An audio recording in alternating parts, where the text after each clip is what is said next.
¿Sí? Creo que debe estar grabando. Sí, me Sí, imagino dice que sí. grabando. Sí, dice grabando. Bueno.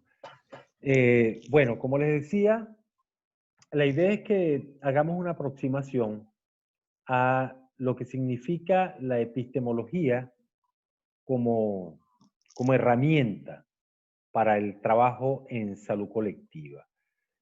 En general, nosotros tenemos la percepción de que, y vemos a la epistemología como algo muy lejano a nuestro trabajo diario, a nuestra vida, ¿eh? A las cosas que en general hacemos. ¿Sí? Y lo que el esfuerzo es por desmitificar esto, ¿sí? Por comenzar por entender que, que la epistemología como un acercamiento a la filosofía misma, ¿sí? Eh, no es nada más que pensar en la vida. La filosofía se encarga de pensar en la vida de manera quizás muy simple, pero para que nos ayude, debemos de entenderla de esa manera simple. Abrazarnos con la filosofía, con la epistemología, pensando en esa relación de amor, de compartir de la que estábamos hablando esta mañana. ¿Mm? Entenderla como una hermana, como una compañía en el camino, como una herramienta útil. Eso es clave para que vayamos resolviendo el mito de la epistemología que tiende a colocarla de una manera muy lejana a lo que nosotros en realidad requerimos. ¿De acuerdo? Este, en función de esto y para referirnos a la salud de la que nos intentamos ocupar, lo primero que uno intenta es ponerse de acuerdo en relación a lo que entiende por salud. Y asimismo, entonces, uno se va consiguiendo en su transitar, ¿sí? Con un primer enfoque, que es lo que denominamos ese enfoque perceptual. Por cierto, les iba a pedir que disculparan ese sonido que tiene la presentación, pero de verdad que en en mi incompetencia digital no sé, después que se lo coloqué en algún momento, no sé cómo, ahora no consigo cómo quitárselo. Entonces, este, vamos a tratar de disfrutarlo ya que lo tenemos ahí.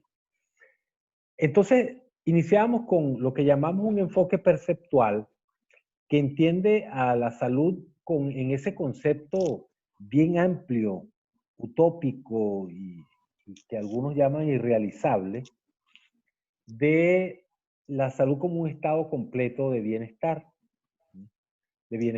físico, mental, social, y no solo la ausencia de enfermedades, eso de lo que nos hablan, pero que se refiere fundamentalmente a la percepción que tenemos de ese estado.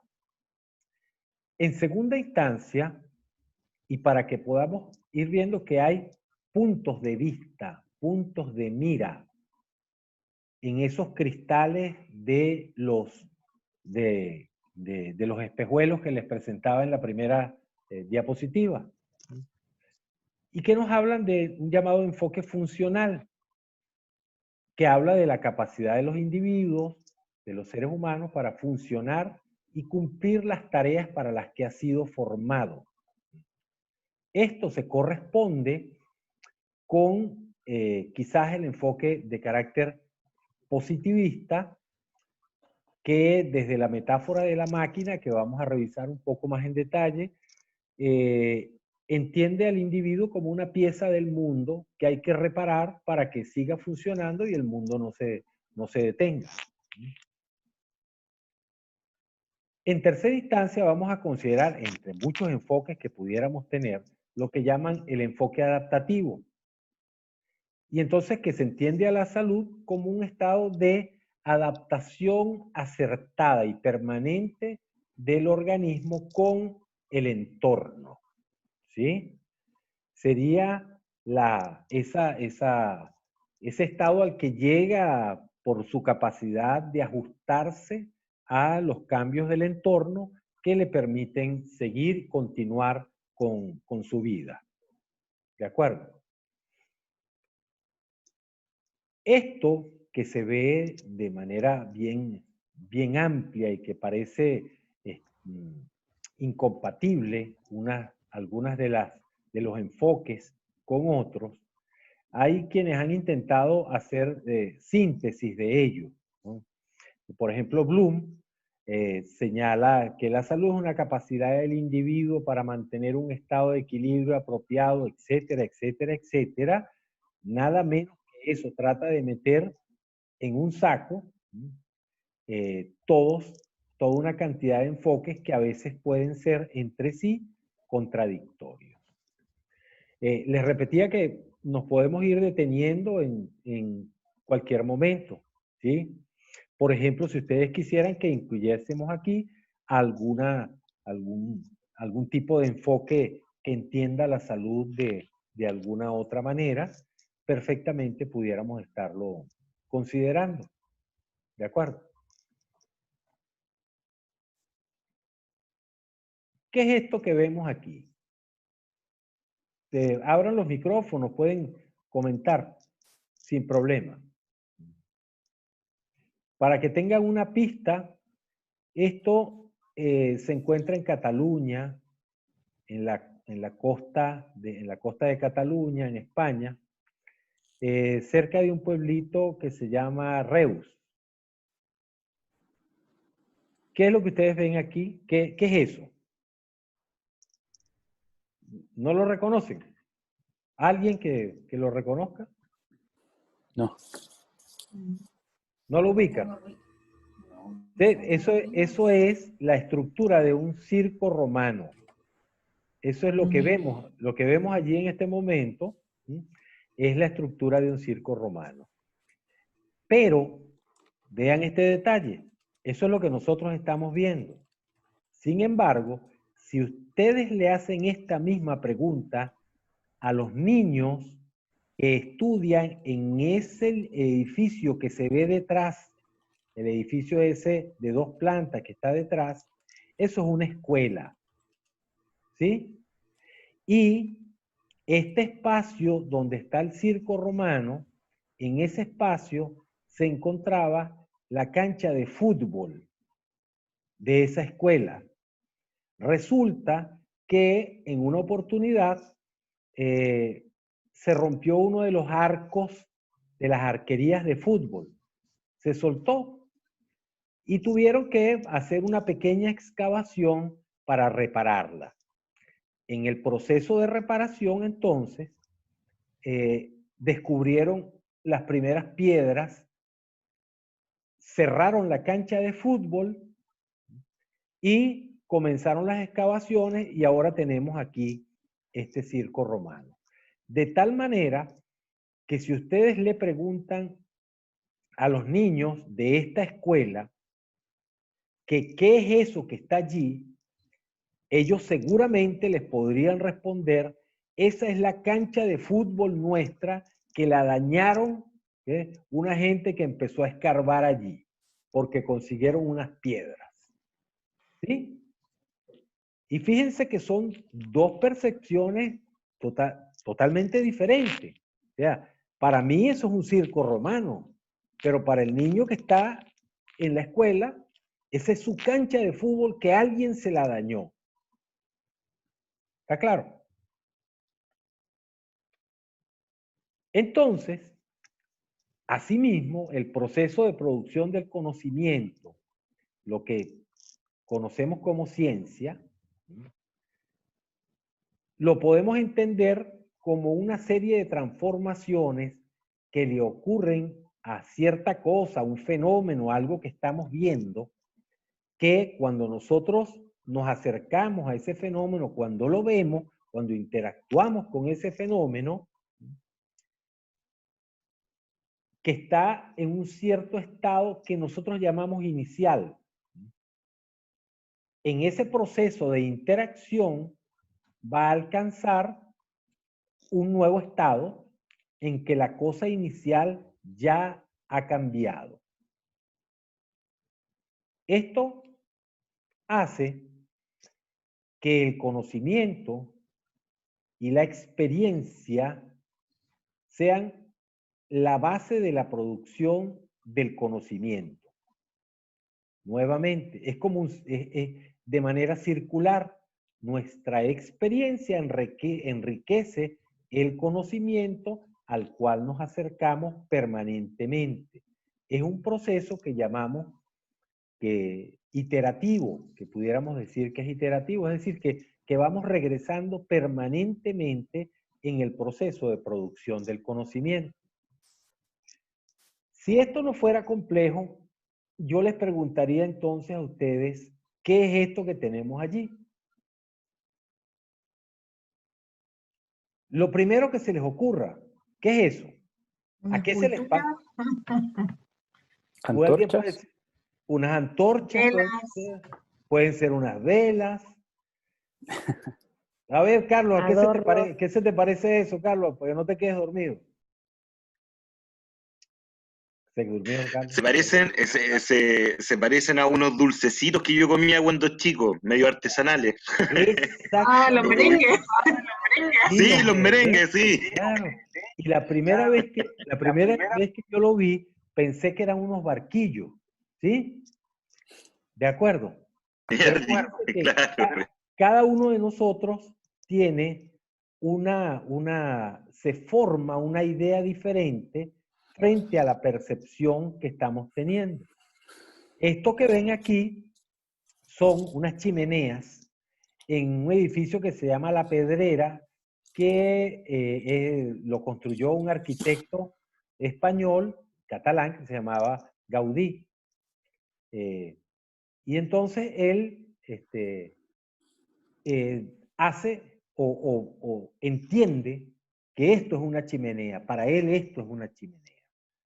Es un edificio que tiene un diseño bien orgánico y muy sugerente y que permite entenderlo de múltiples formas, como nos ha pasado a nosotros aquí. Fíjense que los merengues es una imagen que quizás se parece más que los barquillos a los que yo me estaba refiriendo, pero también parecen velas, antorchas, etcétera. ¿Sí? Entonces, el proceso de investigación y producción del conocimiento tiene que tomar en cuenta lo que llamamos el asunto, el fenómeno y las condiciones que rodean a ese fenómeno, las condiciones en las cuales el fenómeno, digamos, siguiendo a la escuela de Frankfurt, algunos filósofos, unos locos que empezaron a pensar y que dijeron que los fenómenos como tales no existen, sino que emergen. Emergen de acuerdo a las condiciones, se generan en un conjunto de condiciones. También tiene que ver, en relación al proceso de acercarnos, la forma como nosotros vamos a tratar de entender ese fenómeno. Lo llamamos formas de aproximación o métodos, ¿sí? Y por último, el mismo producto, el nuevo conocimiento que, como vimos, de manera iterativa va retroalimentando permanentemente el proceso, ¿sí? Entonces, digamos que ese proceso es algo que le sucede a los conocimientos que tienen los seres humanos. Conocimiento entendido entonces como el entender el mundo, la noción que tenemos del mundo, de las cosas, de los fenómenos, ¿cierto? Esta es una imagen que a ustedes les puede resultar un poquito más conocida, ¿de acuerdo? Este es el cajón del Maipo, cerca ahí de Santiago, ¿sí? Alguno quizás hizo algún paseo por allá para tratar de conocer a Nieves más de cerca, etcétera. Bueno, Y eso fue lo más parecido a uno de los ríos que yo conseguí, ¿no? Un poco buscando la idea. ¿Alguno de ustedes en alguna oportunidad se ha bañado en un río? Sí. Sí, cierto, ¿verdad? He Sobre hecho todo rafting igual. acá en verano, en verano, sobre todo en Osorno, hay unos ríos que son, hay unos pozos que son fabulosos en el Rahue saliendo allí, ¿de acuerdo? ¿Quién fue la que dijo que se había bañado en un río? Yo, Katy. Katy, ¿verdad? Katy, ¿tú Sí. te has bañado 2 veces en el mismo río? Sí, varias veces. ¿Sí? En el mismo río, ¿verdad? O sea, no, no es el mismo río, porque el agua fluye y es diferente. Ajá. ¿A eso se refiere? Eso es interesante, saber que el permanente cambio en el que se encuentra el fenómeno hace que sea inútil esa idea de tratar de atraparlo, de tratar de congelarlo. ¿Sí? Sigamos ¿Eso, profundizando en eso. eso lo decía Parménides o Heráclito? Parménides creo que era el que decía algo similar a eso. ¿Sí? Y entonces, tenemos un escenario, un conjunto de condiciones en el que se produce la investigación, en el que nosotros nos aproximamos. Y eso va a estar constituido de alguna manera por un conjunto de conocimientos, creencias, culturas, la idea que los seres humanos tenemos acerca de algo y que están en permanente proceso de transformación. Esa imagen de nunca nos vamos a poder bañar en el mismo río 2 veces, ¿sí? Nunca el fenómeno va a ser igual. En el momento que a ustedes se les ocurra perder su tiempo mirando la grabación de esta clase, la clase no va a ser la misma de ninguna manera, ¿sí? Porque también ese conjunto, ese escenario, ese conjunto de condiciones hacen que lo que es verdad para algunas sociedades, culturas, para algunas generaciones, termina siendo falso para otras generaciones. ¿De acuerdo? O para otras culturas. Esa es la Plaza Roja de Moscú, donde pensamos entonces que hay un elemento que tenemos que tener presente, que las diferencias que vamos a poder dirimir, aquellas que vamos a poder resolver, en general, son aquellas que no ponen en juego las evidencias sobre lo que se considera que es cierto, sobre lo que se llama el saber aceptado. En general, eso es lo que ocurre. Los cambios entonces que tú vas a poder introducir son aquellos que van a resultar compatibles con conservar el sistema, con mantener el equilibrio del sistema, con no romper la lógica del sistema. Hay quienes conocen entonces a esta perspectiva como una perspectiva de carácter reformista, etcétera, como la vamos a ir trabajando poco a poco. Pero eso es lo que ocurre. ¿Eh? Y así pasa el viejo cuento este de Galileo y el Papa. ¿Eh? Ustedes saben que a Galileo lo excomulgan hace más de 1000 años. ¿Eh? No más de 1000 años, poco menos, ¿de acuerdo?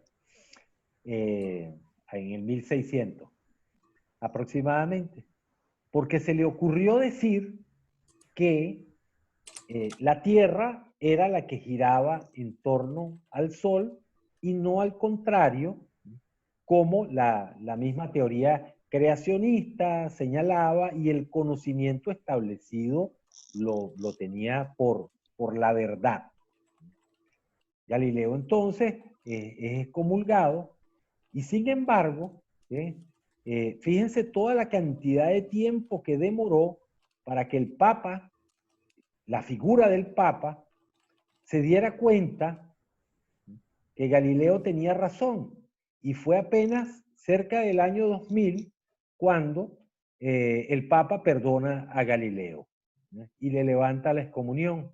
Esperemos que le haya servido de algo a Galileo unos 500 años por ahí después de que lo habían excomulgado. Bueno, tenemos confianza en que de algo le haya servido a Galileo eso. Pero nosotros en eso vemos que las observaciones de Galileo no fueron suficientes para poner en juego esas evidencias del saber aceptado. No, pues, si el Sol era el que giraba en torno a la Tierra, eso tenía que seguir siendo así, iba a ser defendido más allá de todas las demostraciones que Galileo pudo haber hecho. Entonces el saber disponible tiene una doble función, ¿no?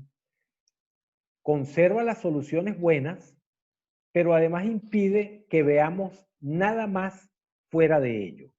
El ser humano entonces va a poner toda la verdad como por referencia a su propia verdad, a lo que existe. Esta es la Universidad Patricio Lumumba en Moscú. Aprovechamos de hacer un poquitico de turismo aquí.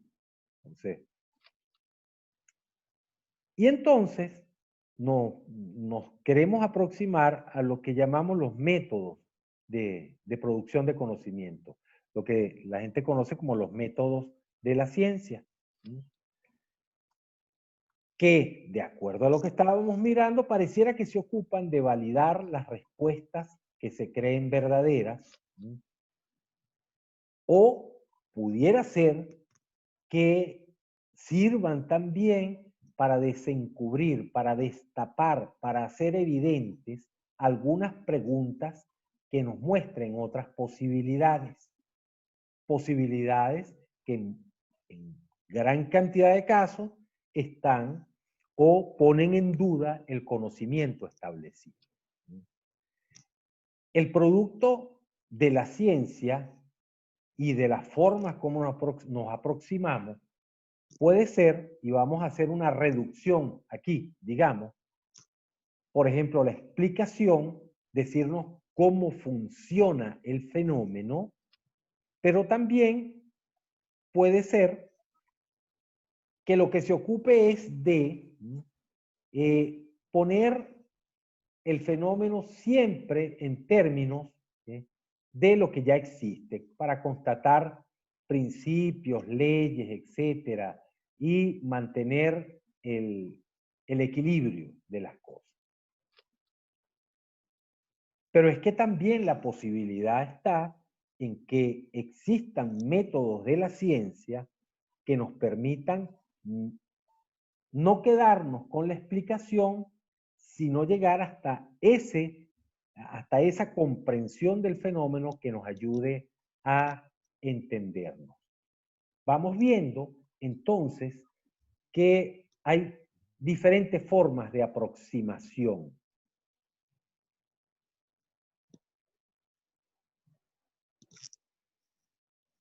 Estos son los mismos merengues de hace rato, pero ahora con chispitas de chocolate, ¿verdad? ¿De acuerdo? Está en el mismo edificio, por cierto.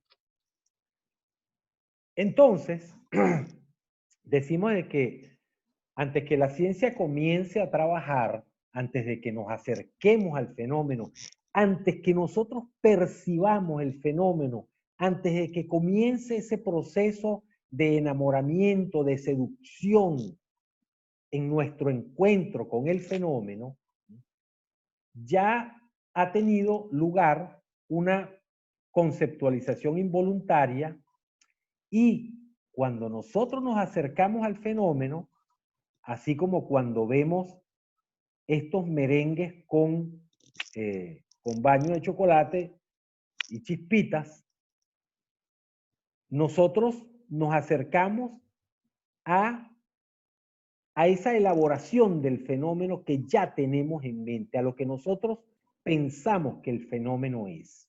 En este caso, nosotros iríamos a examinar el merengue con baño de chocolate y no unas chimeneas. Fíjense que son dos cosas diferentes, pero depende de la perspectiva y de toda la construcción cultural que tiene esto detrás.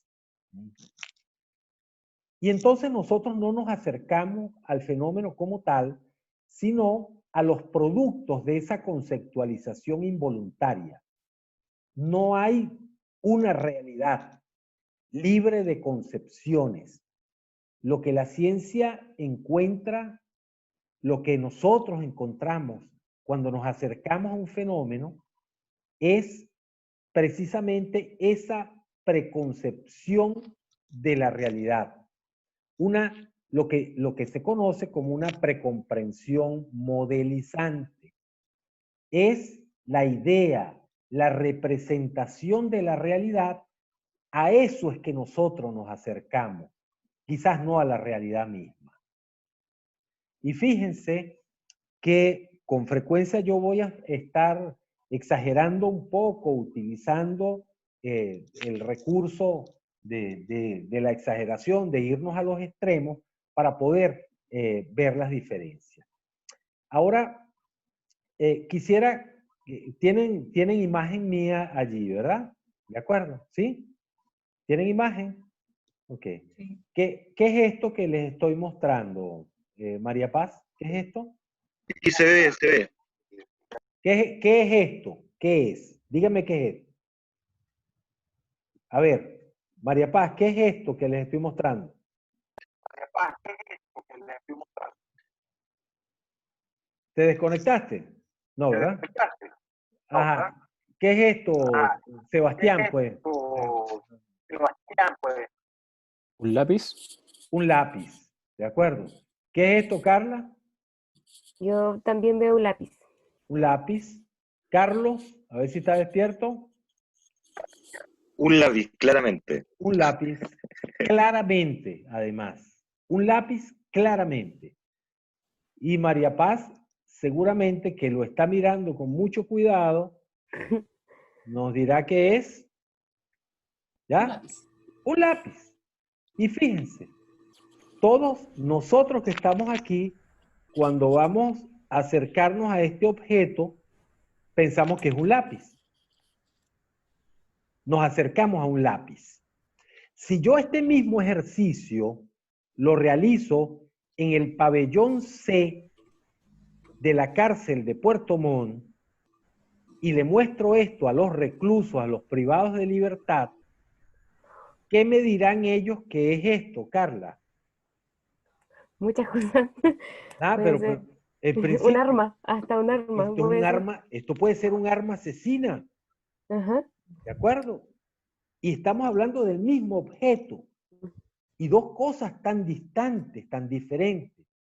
Pero es que además, si yo me acerco a la clase, a un grupo de estudiantes de filosofía y les muestro este mismo objeto, seguramente ellos al verlo se referirán a él como el faro que ilumina el futuro de la humanidad a partir del cual vamos a crear, etc. ¿Se dan cuenta? ¿Sí? Y es el mismo objeto, aparentemente es el mismo objeto. Perspectivas, precomprensión modelizante. A partir de eso, a partir de ese objeto que nosotros estamos viendo, es que comenzamos a investigar.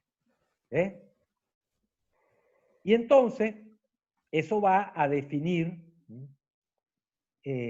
también el modelo de aproximación con el que nosotros llegamos a ver un fenómeno, un objeto, una porción de la realidad, etcétera, etcétera.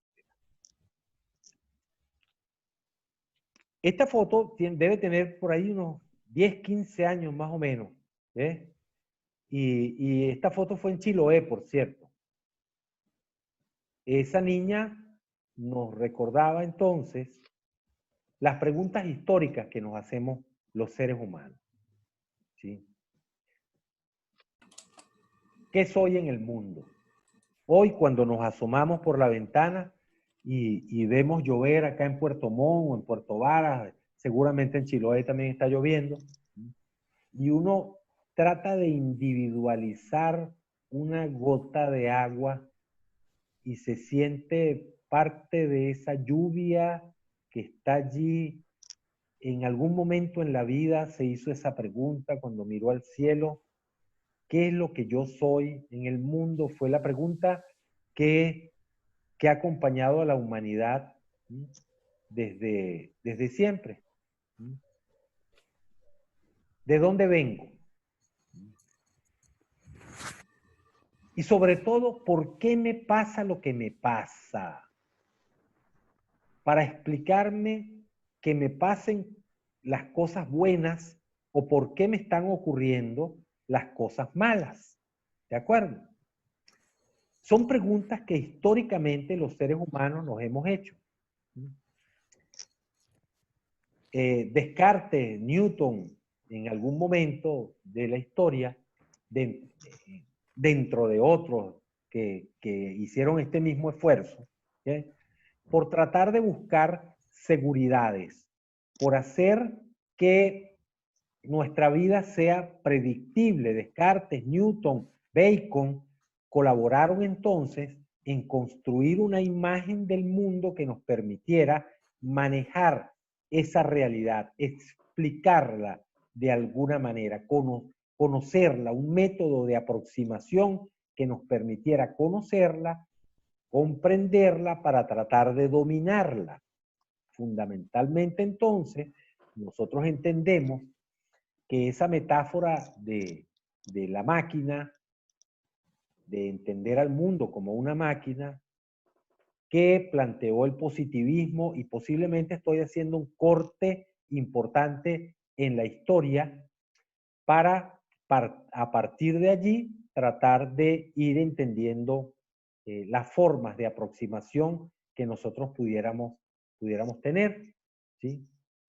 Desde esas primeras explicaciones del mundo hasta las descomprensiones, las faltas de sentido que vamos teniendo en nuestro presente. Pero nosotros aprendimos en la escuela a pensar con esta metáfora de la máquina, separando las cosas por piezas, buscándole la explicación a todo a partir de la constitución de sus partes. Y eso lo hacemos en general en la mayoría de nuestros oficios, de nuestras profesiones, en nuestra vida. De alguna manera, tratamos de controlar el mundo de esa forma, ¿sí? Eso se impone en todos los aspectos de nuestra vida. Y así nosotros vamos viendo que vivimos en un mundo dominado por especialistas, donde esa metáfora de la máquina pareciera que lo ha permeado todo, donde esa forma de entender al mundo, donde esa forma de ver al mundo para tratar de conseguir seguridades, para saber por qué me pasa lo que me pasa, pareciera que ha permeado toda nuestra vida.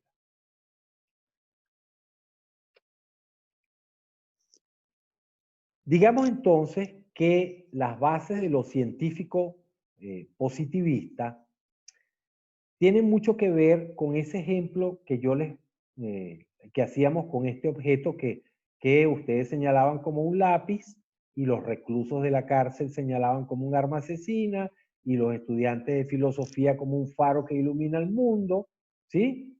Porque están basados en entender que este objeto tiene un significado en sí mismo, independientemente de el sujeto, de mi caso o el caso de ustedes que están viendo este objeto. ¿De acuerdo? Esa separación sujeto-objeto desde el positivismo fueron a constituir la base de lo que llamamos lo científico, de la base de lo que llamamos la producción del conocimiento y que para que tenga carácter científico debe respetar, debe acogerse a lo que es esa objetividad. Objetividad que parece que tiene los pies de barro y que se cae rápidamente ante un pequeño ejercicio como ese que hicimos hace rato, que transmutó este objeto de lápiz en arma asesina, en faro para la humanidad, etcétera, etcétera, etcétera. Pareciera que tal cosa como que los objetos tienen significados en sí mismos, que las realidades, que los fenómenos tienen significados que les son propios y que están separados del sujeto que se acerca a ellos, por lo menos está en duda. Lo que señala el positivismo es que el observador es contingente y esa es la base de la objetividad que le va a dar carácter científico a la observación y a la investigación. Entonces señala que los objetos en general y el mundo son cosas en sí mismas, con significados propios. El ser humano se entiende como una máquina, ese reduccionismo mecanicista basado en la repetibilidad, porque los objetos nunca van a variar, lo que busca fundamentalmente es predecir. En esa pregunta que hacíamos anteriormente de por qué me pasa lo que me pasa, cuando me pasan cosas buenas, yo como positivista quiero predecir. ¿Para qué? Para que me sigan pasando cosas buenas. Cuando me pasan cosas malas, entonces, o que me hacen daño, yo también quiero predecir para que no me pasen nunca más. De eso fundamentalmente se trata. Es decir, de la búsqueda de seguridad o certeza, de controlar la realidad.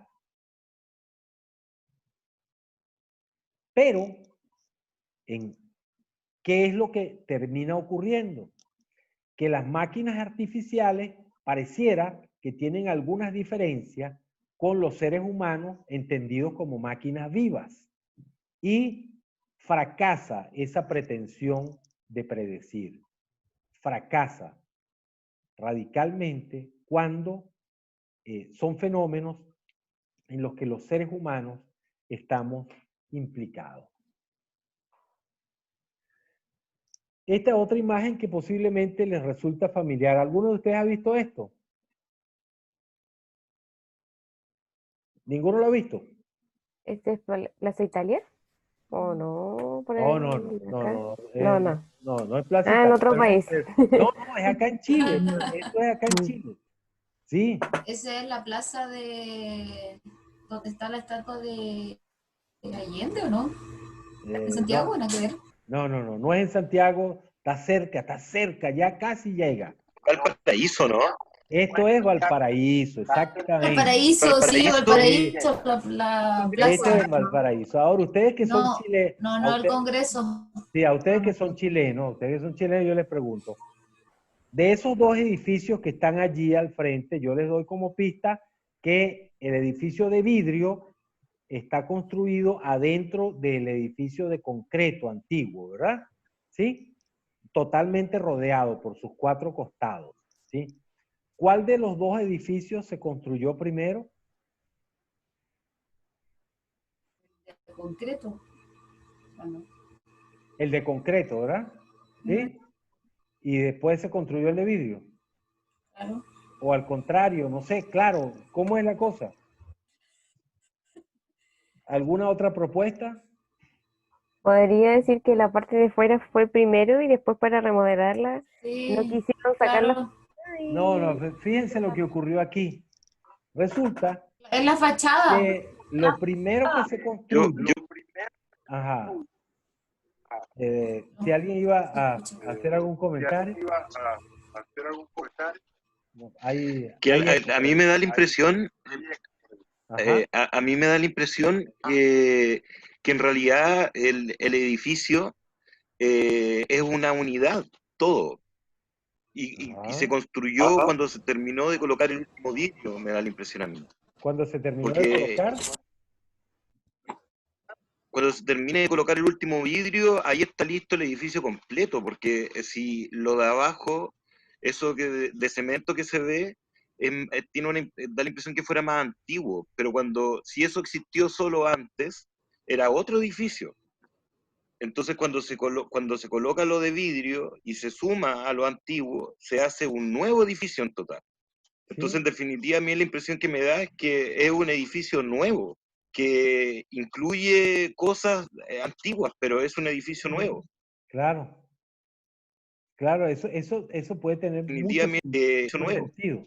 Ahora, desde lo cotidiano, desde lo coloquial, a mí me llamó la atención, por eso lo fotografié en ese momento, hace unos cuantos años.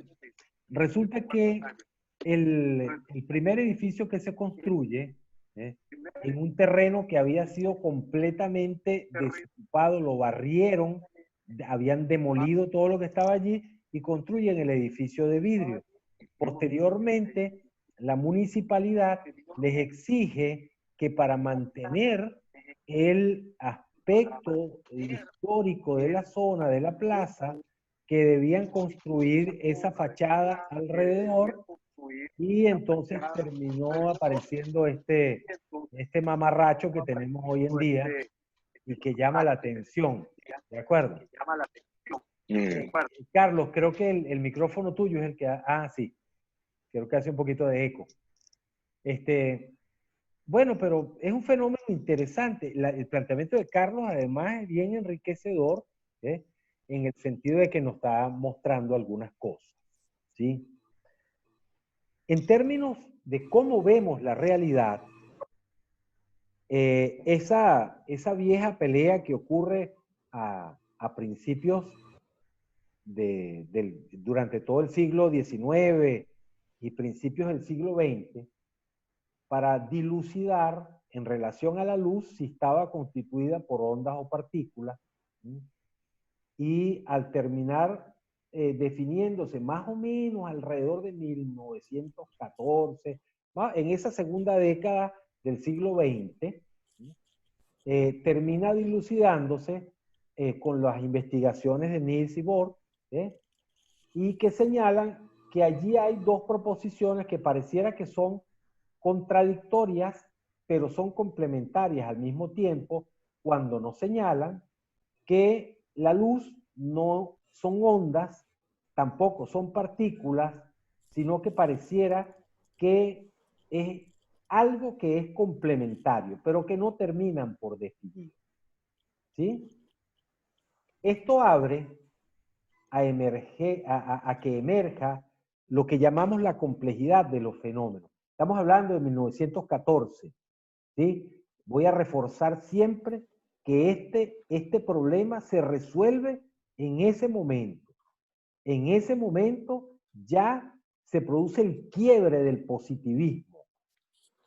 Ya se establece claramente que no podíamos asegurar que los objetos, los fenómenos, tenían un significado en sí mismo. No solo la luz, sino todos los fenómenos.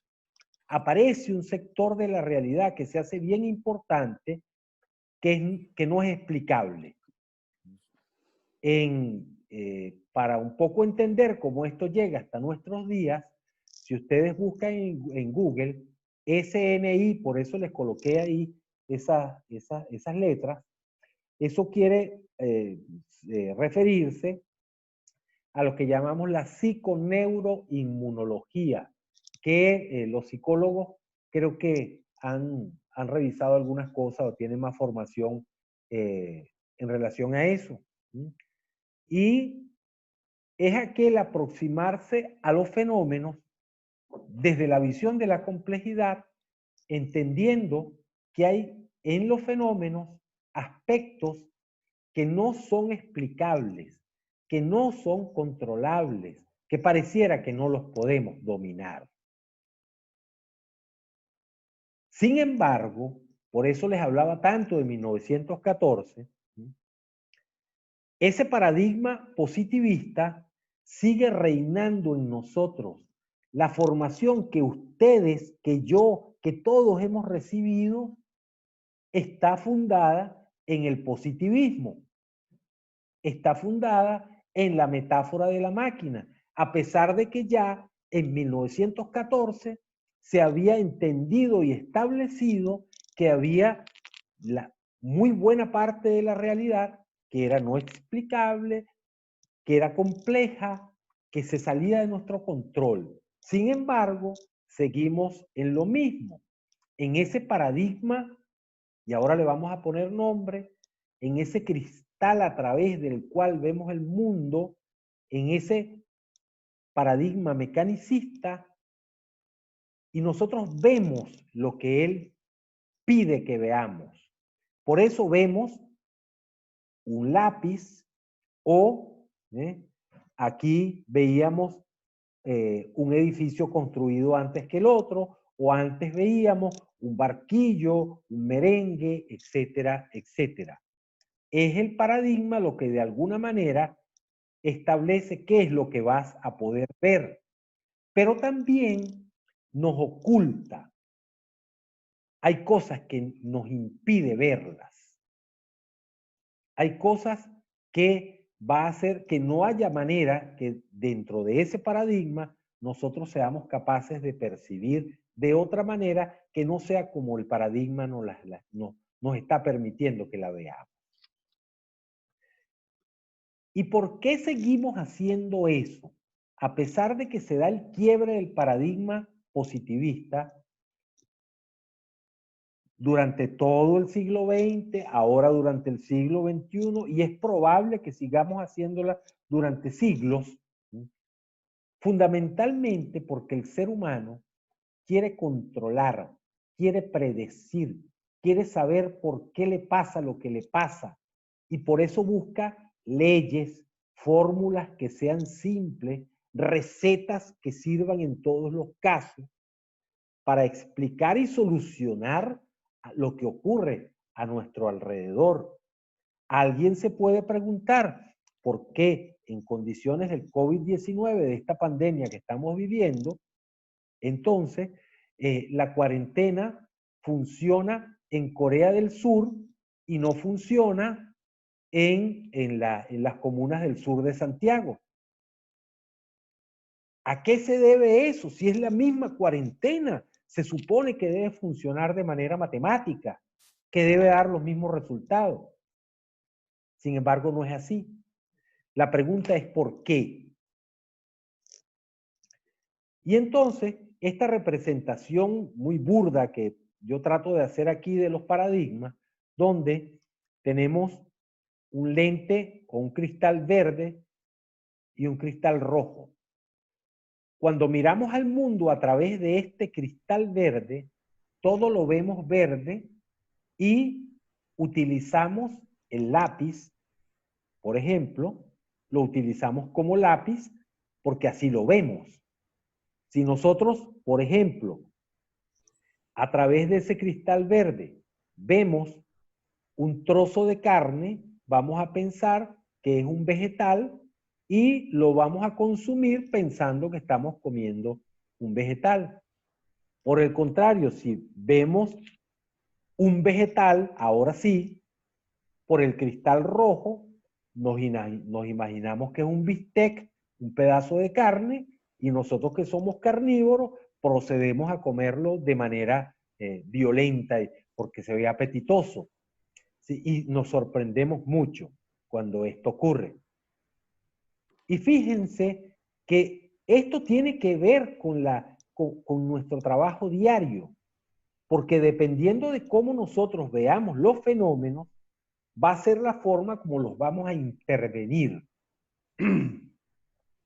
Dependiendo del paradigma del cristal.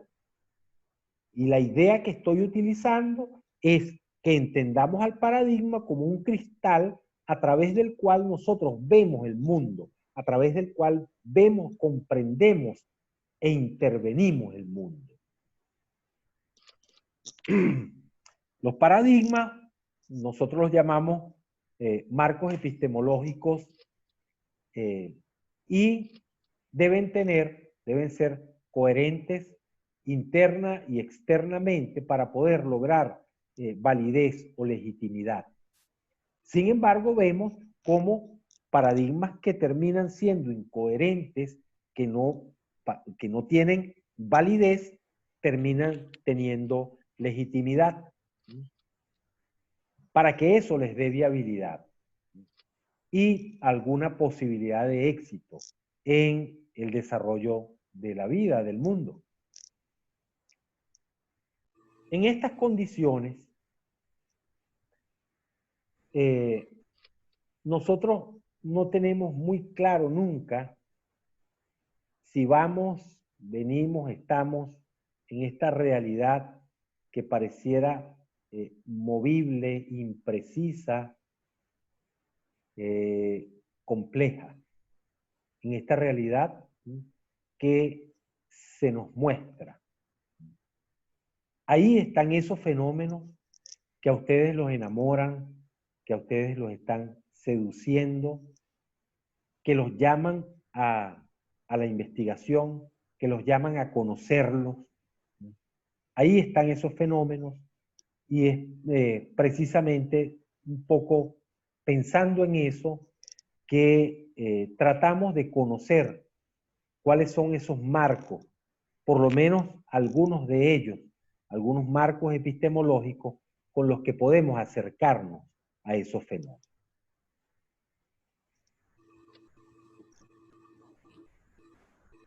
Pensando entonces, y el trabajo que nosotros hacemos en general relacionado con el trabajo en salud, ¿sí? Digamos que se constituye como una especie de relato, como una práctica, ¿sí? Que se traduce en lo que miramos, hacemos en nuestra vida. Y que tiene mucho que ver con que hasta que aparece, más o menos hasta que aparece el microscopio, las explicaciones que le dábamos a las enfermedades tenían un carácter místico. Y de allí el éxito que tuvieron y siguen teniendo en muchos casos los sacerdotes, pues la causa de las enfermedades era atribuida a que los dioses estaban bravos con nosotros, o también el hecho de que lloviera. Si llueve, los dioses están contentos o están bravos, dependiendo de qué es lo que nosotros quisiéramos que pasara. Y por lo tanto, si queremos que los dioses se contenten, yo hablo con el sacerdote, que es el que tiene la línea directa con Dios, que tiene banda ancha con el cielo, ¿de acuerdo? Y entonces él se va a encargar de resolverme ese problema. La explicación entonces de que saliera el sol o que se ocultara, que saliera la luna o se ocultara, etcétera, estaba referida a lo místico. Hasta que se comienzan a conseguir culpables en la producción de la ciencia. Cuando se descubren los primeros microorganismos causantes de enfermedades, nace el primer enfoque que tomamos en cuenta y que dio pie y que se sustentó en esa metáfora de la máquina que venimos trabajando. El llamado enfoque unicausal. Ya teníamos un culpable y podíamos resolver todos los problemas. Y eso dio pie, fue fundamento de lo que el trabajo en salud conoció como el enfoque de la tríada ecológica, el famoso triángulo epidemiológico, que nos decía que si agarrábamos al culpable, al microbio, y lo resolvíamos, entonces ya desaparecía la enfermedad, que eso era lo único que teníamos que hacer. Sin embargo, las enfermedades crónicas pusieron en jaque este elemento, ¿sí? Y entonces aparece lo que llamamos el enfoque multicausal, que dio pie a los enfoques de campos de la salud y algunos enfoques ecológicos, y que fundamentalmente se apoya en tratar de comprender el riesgo. Es decir, ya de una causa pasamos a varios culpables, con la ilusión de que si nosotros logramos medir, cuantificar, precisar a esos culpables, le vamos a poder dar respuestas a los problemas de enfermedad, en este caso, que tenemos. El enfoque multicausal, el enfoque que llamamos de riesgo, es que hasta hoy día todavía prevalece en el estudio en salud, en la investigación en salud, en la práctica en salud. ¿Sí? Sin embargo, ese ejemplo que veíamos del coronavirus y de la forma como no se comporta igual en las diferentes sociedades, culturas, etcétera, nos hace ver que pareciera que 1 más 1 no siempre son 2. Que pareciera que hay un enfoque que debería enfrentarse a esos sistemas complejos, tratando quizás no de explicarlos, pero sí de comprenderlos, tratar de entenderlos, de conseguirles sentido en nuestras vidas.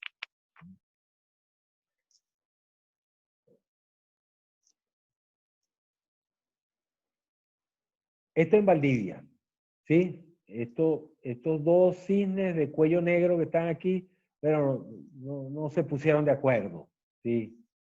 Más o menos así es como ocurre. Cuando estábamos mirando esa complejidad, a lo que estábamos era empujando, digamos, era tratar de entender al sistema, al mundo, como un sistema, como un todo organizado. Donde, de acuerdo a la teoría de sistemas, el mundo podemos entenderlo a la vez como más y menos que la suma de las partes, supuestas partes que lo constituyen.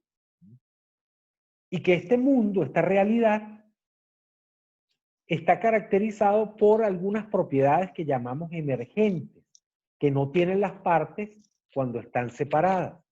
Yo creo que en la lectura que yo les daba, cuando intentaba caracterizar a la salud como ese estado de armonía, lo entendía también dentro del ejercicio ese de Frankenstein, que se menciona allí, donde decíamos que, bueno, si ustedes agarran ¿quién de ustedes tiene hijo?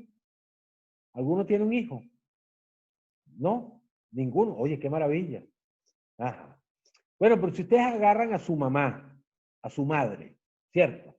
Yo tengo. Tenía el Ah, micrófono no, bueno, apagado. pero alguien... Sí. Yo igual tengo hijos. Ok, perfecto. Entonces, bueno, De hecho, está entonces saltando que al lado. funciona. Oye, ahora por la proximidad del Día de la Madre, no quisieron que fuera con la madre que hiciéramos el experimento. Bueno, pero ahora van a sufrir más. Si ustedes toman a un hijo de ustedes y lo cortan en pedacitos, ¿sí? Lo cortan, lo pican en pedacitos, ¿sí? Con un cuchillo con buen filo, ustedes lo cortan en pedacitos, recogen toda la sangre con mucho cuidado y los pedacitos los colocan adentro de una bolsa, ¿de acuerdo? Los colocan adentro de una bolsa y le hacen varios movimientos, después agarran el contenido de la bolsa y lo vacían en el piso ¿qué es lo que van a tener en el piso? Va a estar su hijo en el piso. Eso que van a tener en el piso es su hijo. Pero ahí están todas las partes, ¿cierto? Pareciera que hay algo que le hace falta a eso que está en el piso para convertirse en su hijo. Pero imagínense que nosotros profundizamos en nuestro empeño y tomamos todos los pedacitos del hijo que tenemos allí y los cosemos en el ejercicio del doctor Frankenstein, los cosemos uno con el otro y los rellenamos con la sangre que tuvimos el cuidado de recoger, ¿de acuerdo? Y lo colocamos allí. ¿Ese es nuestro hijo? ¿Sí o no? Pareciera que no, ¿verdad? Por la carita que ponen ustedes, ese no es el hijo de ustedes, ¿no? No, ese no es su hijo. No. Algo le falta, ¿no? ¿Sí? De ese algo que le falta es que hablamos cuando hablamos de la vida como propiedad emergente, como algo que las partes no tienen. Así estén todas juntas. Hay algo más cuando se juntan las partes que emerge, que aparece, que es la vida. Y es eso lo que llamamos una propiedad emergente. Esto, el positivismo pretende desconocerlo. ¿Y por qué pretende desconocerlo? Porque no lo puede atrapar de ninguna manera. Porque no lo puede controlar de ninguna manera. Porque no lo puede predecir de ninguna manera. Porque está en el campo de la complejidad y prefiere voltear la cara, como ha venido haciendo de 1914 a la fecha, prefiere seguirnos enseñando, prefiere seguir ese método para predecir, para intentar, para tener la ilusión de que está prediciendo. Cultura, lenguaje, educación, salud y muchos otros aspectos que componen la vida de la humanidad, entendida la humanidad como un todo, pareciera que son inatrapables, que son propiedades emergentes, que están en ese campo de la complejidad. Una nueva relación donde sujeto y objeto emergen como inseparables, sin significados fijos ni propios, más bien con un carácter que algunos han denominado como intersubjetivo. ¿De acuerdo? Y entonces, igual que cualquier positivista de estos talibanes que no se les ocurre otra forma de ver el mundo y que yo creo que lo hacen por comodidad, no tanto por ingenuidad, pero sí por comodidad, uno se pregunta, bueno, entonces, ¿qué hago? ¿Qué hacer ante la realidad si no la puedo predecir? Si hay una cantidad de cosas, porque si yo les pregunto a ustedes ahora, ¿cuál es tu signo zodiacal, María Paz? ¿Cuál es tu signo? Tú eres Leo, ¿verdad? ¿Y Leo. Carla, qué signo es? También Leo. Oye, qué maravilla. ¿Sí? Puro fuego. Ahora, la siguiente pregunta es esta. ¿Hay alguno de ustedes que jamás en su vida, que no sepa cuál es su signo zodiacal? ¿Hay alguno que no sepa cuál es su signo zodiacal? No, ¿verdad? ¿Hay alguno que jamás haya visto, aunque sea de reojo, un horóscopo de estos que aparecen en los diarios? No, ¿verdad? Voy a profundizar un poco más. ¿Alguno de ustedes ha ido donde una bruja? Alguien que eche la suerte, las cartas, los caracoles. ¿Sí?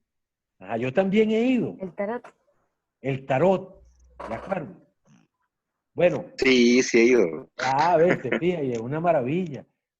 Todos nosotros, formados en el positivismo, para los cuales esas tonterías no existen, ¿sí? Forman parte de nuestra vida. ¿Qué hacemos nosotros, seres humanos comunes y silvestres, frente a la complejidad? No hay lugar por lo que llamamos la omnisciencia, es decir, para el conocimiento completo de todo. Esta observación que nos hace Edgar Morán, o Edgar Morin, como algunos le dicen, es uno de los que más ha trabajado esto de la complejidad. Él nos señala que el pensamiento complejo no es un pensamiento completo, que no pretende abarcarlo todo, que no pretende explicarlo todo.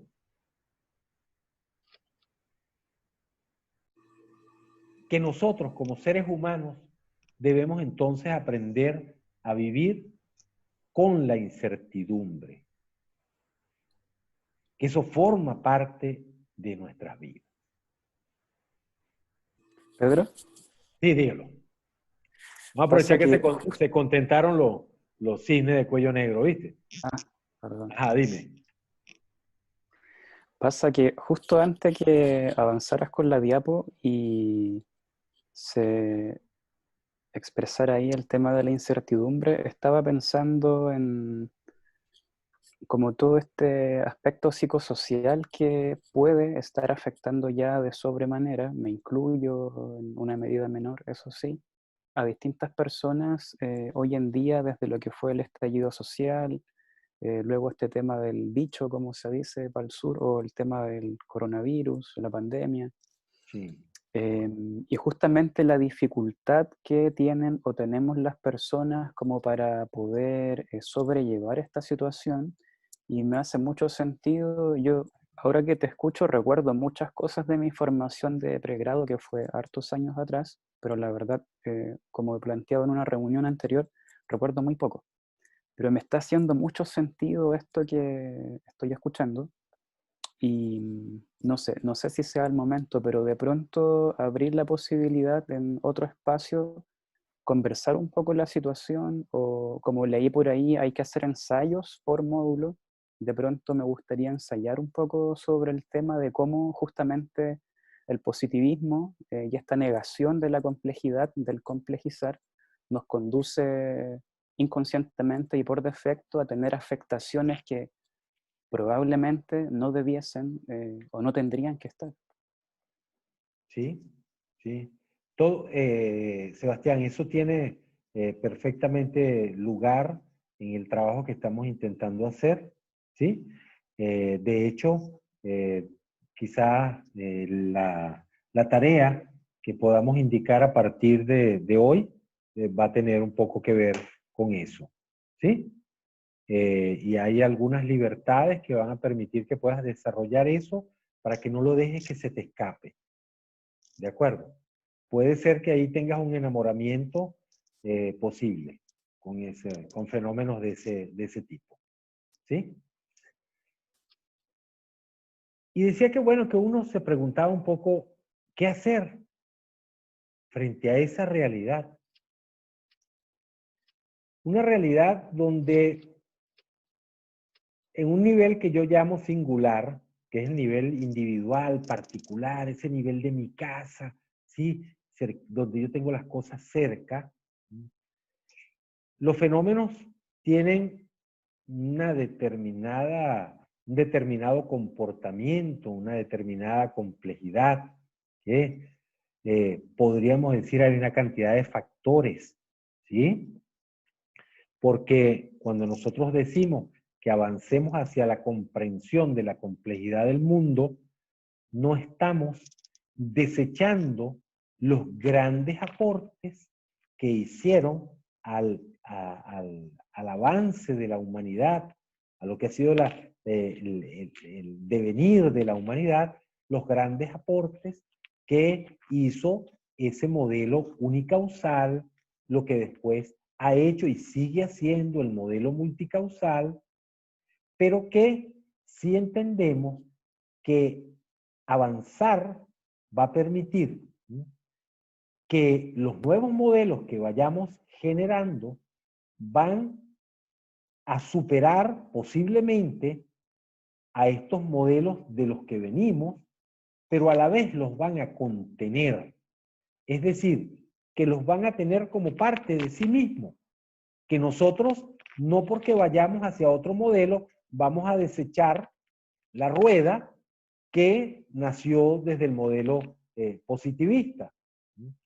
O la invención de la radio, de la televisión, de la electricidad que vienen del modelo. No, ahora yo no quiero nada de eso porque soy Amish, ¿no? Y no voy a querer nada de eso porque me retiro del mundo. No. En esos espacios de carácter individual, pero también en el nivel de la comunidad, hay ciertos elementos que afectan la producción de un fenómeno. Por ejemplo, y hablando de esta situación que la tenemos fresca, que la estamos viviendo, cada uno de nosotros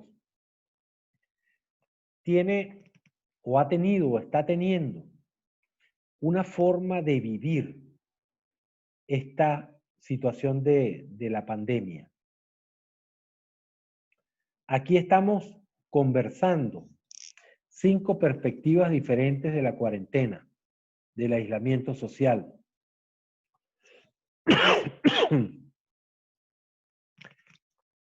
Y a cada uno de nosotros en nuestra particularidad, en nuestra singularidad, nos está afectando de una y de diferentes, miles de maneras diferentes. ¿Sí? Que están relacionadas la manera como me afecta a mí como individuo con la forma como afecta a mi comunidad, ¿sí? A la ciudad donde yo vivo. Y ustedes que viven en Osorno lo entienden de esa manera, donde en este momento están pasando una crisis muy particular que tiene que ver con situaciones que se dan en ese nivel particular, en ese nivel de ciudad, que se relacionan también con el nivel país o con el nivel mundial. Es decir, la realidad está interconectada de tal forma, el sistema está interconectado de tal manera que hace que en todas sus dimensiones nosotros tengamos que intentar ver el fenómeno que se está produciendo.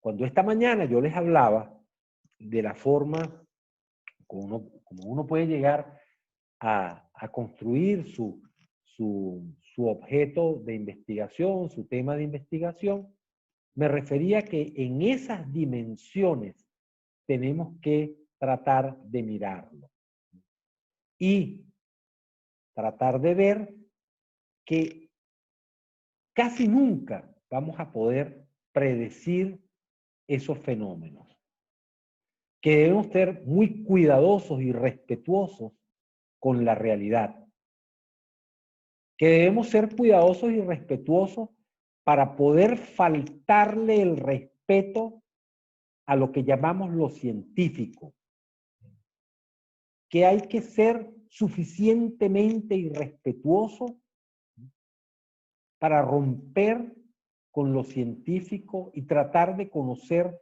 los fenómenos un poco más allá de lo que quieren que veamos. En ese camino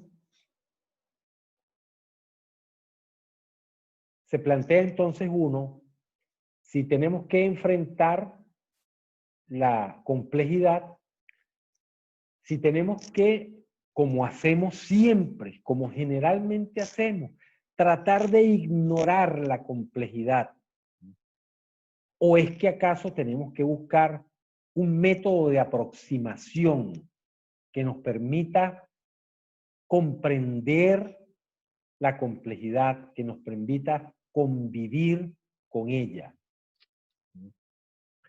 Entender entonces, volviendo a las nociones de salud que planteábamos al principio, a esos enfoques de los que hablábamos, desde lo perceptual, lo adaptativo, lo funcional, ¿sí? Plantearnos entonces a la salud, sí como un valor de carácter relativo, pero también multidimensional, ¿sí? Que emerge en un determinado contexto sociopolítico, cultural, ¿sí? Que tiene que ver en esa relación intersubjetiva con el sujeto que se acerca a ese fenómeno salud. Que en el modelo de gestión sanitaria que nosotros quisiéramos que ocurriera desde la salud colectiva, no puede estar centrado simplemente en la atención médica que entiende a la humanidad como una máquina, sin tener en cuenta sus valores sociales, sin tener en cuenta sus circunstancias particulares, estableciendo esas normas y objetivos basándose en posibilidades tecnológicas. Por ejemplo, si Chile en este momento tuviese 10.000 respiradores artificiales, se supone que resuelve el problema del coronavirus. Pareciera que la cosa no funciona de esa manera. Todas las tardes, cuando aparecen dando el reporte, uno tiene que ponerse en la perspectiva de examinar cuál es el paradigma desde el cual se están tomando las decisiones, cuál es el paradigma con el que se está viendo la realidad para tomar las decisiones que se están tomando. Es que hay algo que se nos está escapando, hay algo a lo que le estamos volteando la cara, que no lo estamos queriendo ver, hay algo que no estamos considerando porque no lo podemos controlar.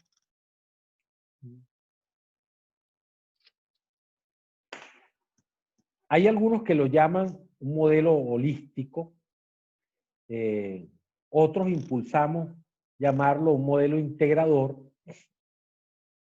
como el que presentaba en la lámina anterior, que nos permita ver las diferentes dimensiones de la existencia humana, cómo estar relacionadas entre sí, y cómo debemos considerarlas de esa manera en función de producir soluciones alternativas que también sean integradoras, buscando lo que llamamos una existencia más justa, más sana, basada en valores como calidad de vida, bienestar. Buenaventura de Sousa Santos lo llama la construcción de las epistemologías del sur, de las formas de ver el mundo que nos son propias, el rescate del buen vivir, del Sumay Pasay, etcétera, de nuestros pueblos originarios.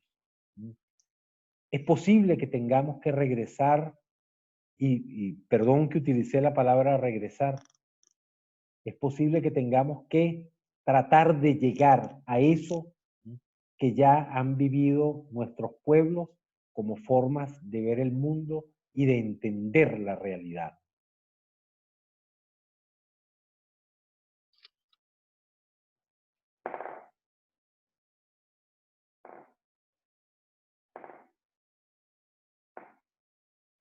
Y esto tiene que ver con nuestras intencionalidades cuando nos acercamos a un fenómeno. Tiene que ver con eso, con la forma como nos relacionamos con los fenómenos. ¿Qué es lo importante? ¿Recuperar al ser humano para la producción? ¿O es más importante el placer y la vida, la felicidad? Algo de eso que Carla nos señalaba temprano, elementos que no son considerados en positivo. ¿Cómo se construye la salud desde la enfermedad? Liquidando la vida como posibilidad. Sencillamente porque es una posibilidad compleja, porque no la comprendemos, porque no la podemos dominar. esa es la excusa para actuar de esa manera.